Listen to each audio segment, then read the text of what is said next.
Go to File, Open, go to your USB drive, Toolbox folder, go to the Flip tool folder, select and open flip.jpg. And we've seen this picture before. This time around, I'm going to use the rectangle selection tool, and I'm going to carefully select the umbrellas and the people here. Now, using the handles, I can resize the selection to get it just right. And as soon as I do that, I go to Edit and Copy.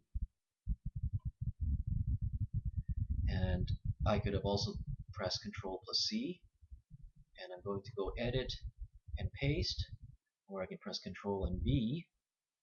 And when I paste it, a duplicate of that image is now on top of the original. Now I'm going to switch to my Move tool, click and drag that duplicate down here, and while it's still selected, I'm going to go to the Flip tool, and I'm going to flip it vertically. When I click, you can see that now that duplicate image has been turned, it's been flipped vertically. Now it looks like a reflection, but of course reflections usually aren't as bright as the original image, so in my right hand side I've got a layers palette, and I've got a setting called opacity. Opacity basically controls how solid an object appears. When it's 100%, it means the picture is completely solid. But I can use these down arrows and click, and as I'm clicking, you can see the image begins to fade.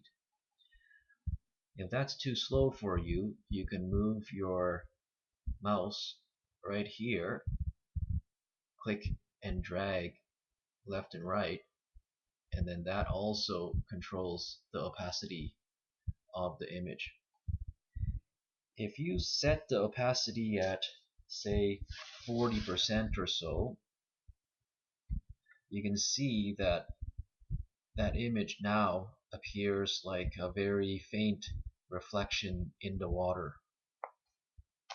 When you get this done, you can always go File, Save As, and we can call this Flip, but I'd like you to type underscore your last name and your first name, and when you save it, this newly formed image will be saved on your USB drive, but because you saved it with a new name, the original flip.jpg file will still be there.